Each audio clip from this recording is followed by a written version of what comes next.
The world never expected this, and yet at midnight, a single trembling video detonated across every screen like a bomb, tearing through the fragile illusion people thought they understood. A video that silenced gossip blogs, froze timelines, and left millions gasping. Because in that clip, a woman sat with tears streaking her face, whispering words that cut deeper than any headline. Words that shattered what had been believed for weeks. I am Malcolm Jamal Warner's only wife, and I am not fighting for money. I am fighting for my husband's name. And suddenly, every theory, every story, every paper waved by Tracy Ellis Ross crumbled under the weight of raw grief.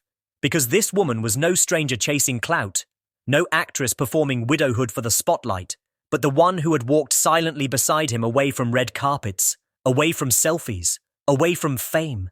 And the receipts she carried proved more than any monologue could.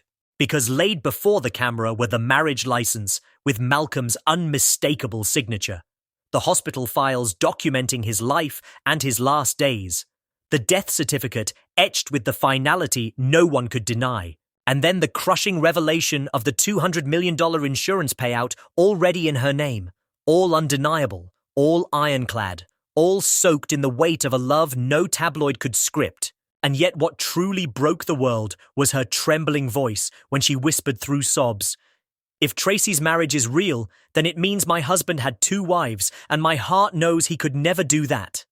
And in that moment, fans collapsed under the weight of contradictions. A wife drowning in grief, a legacy dragged into the mud of betrayal, and at the center of it all, a little girl allegedly Malcolm's daughter, caught in a storm she never asked for, headlines ripping her identity apart, the internet treating her like evidence instead of flesh and blood. Memes mocking her existence, strangers speculating if she was heir or fraud, and imagine being that child, asking quietly, "Am I his or am I just another pawn in a game for money and fame?"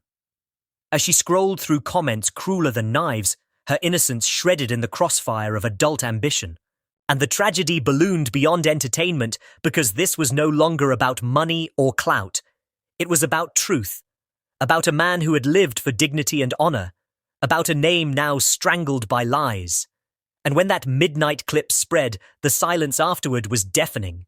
Fans staring at their glowing screens, seeing not a polished Hollywood widow, but a broken woman bearing her soul, shaking hands, tear-stained face, grief so unvarnished it pierced through the cynicism of a world trained to doubt. And the receipts did the rest, the license, the hospital documents, the insurance check, each document laid like bricks in a wall of undeniable truth, and then the letters.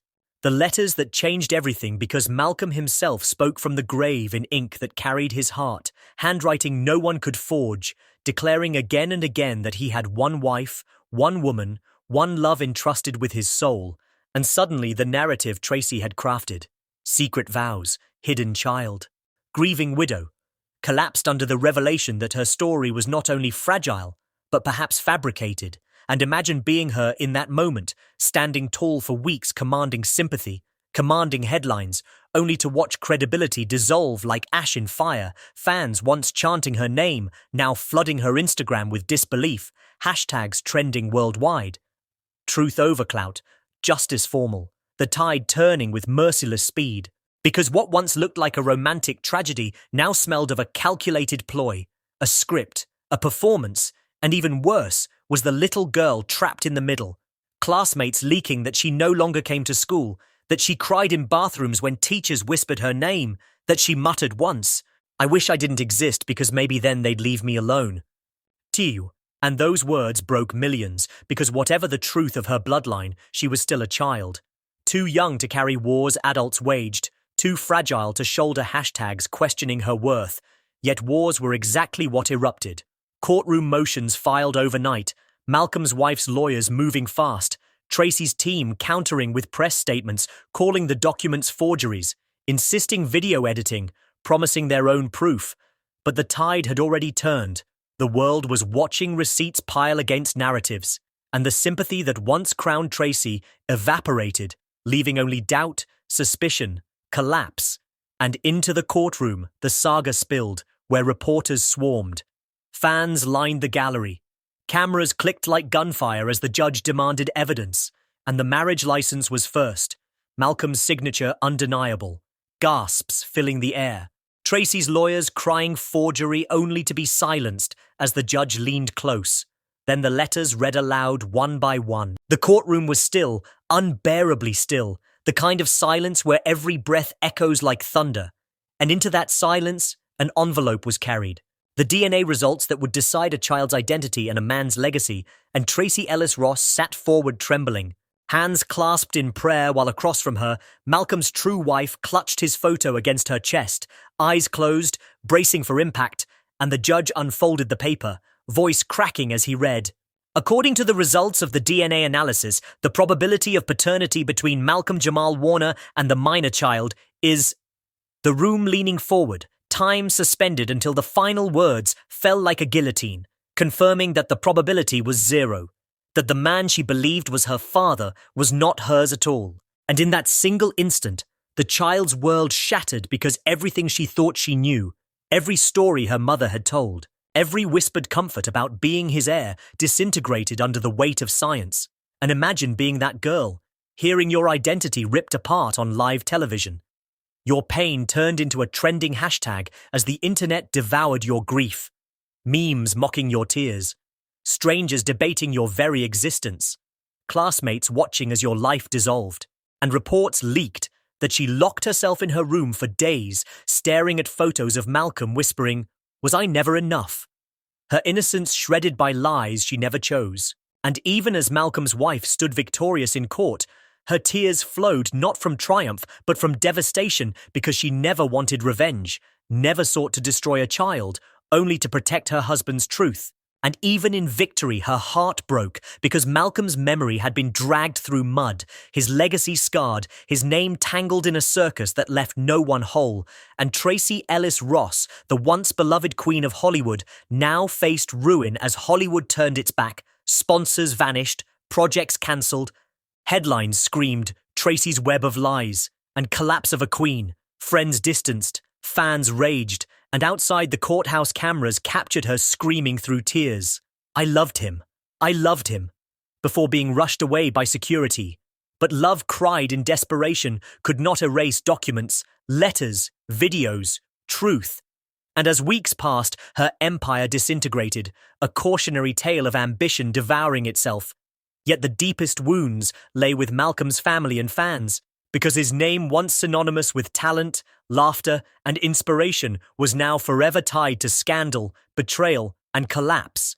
And his wife whispered to cameras outside court, "I just want my husband remembered for the man he was, not for the circus."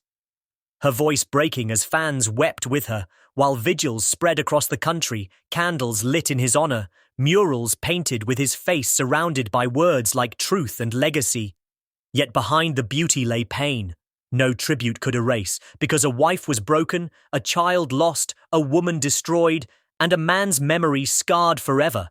And the tragedy grew beyond one family into a mirror for society itself, forcing the world to ask how far ambition will go. How much damage lies inflicted when woven into the legacy of a man who wanted only peace, and the cruelest questions lingered in the what-ifs. What if Malcolm had lived to defend himself? Would he have held his wife's hand and silenced the lies? Would he have embraced the child to shield her innocence, or would the scandal have broken him too? Questions that can never be answered because his voice was silenced, leaving only fragments of his truth carried by ink and video. And in the aftermath, the little girl began therapy. Her neighbors whispering that she no longer played outside, teachers reporting she sat in silence, classmates saying she confessed, "I wish I could disappear." And the tragedy was no longer just about a star, but about the innocence lost when adults build empires on deception. And as weeks stretched into months, the narrative hardened into a cultural scar. Tracy reduced to headlines of shame, Malcolm's wife memorialized as the quiet heroine of truth, the child symbolizing innocence crushed, and the world holding vigils like prayers that perhaps memory might heal. But the truth remained unshakable. Everyone lost. Malcolm's wife lost her peace. Tracy lost her crown. The girl lost her childhood. And the world lost the chance to remember a man for his brilliance instead of the battlefield that followed his death. Because this wasn't gossip, wasn't entertainment. This was tragedy in its rawest form. Love turned to ashes. Trust poisoned by lies, legacy drowned in scandal, and fans still whisper today. If Malcolm could see it all, what would break his heart more? The lies that dragged his name or the tears of those left behind? And that question lingers, haunting every mural, every candle, every whispered prayer, reminding us that beyond the noise Malcolm was human, a husband, a man who gave the world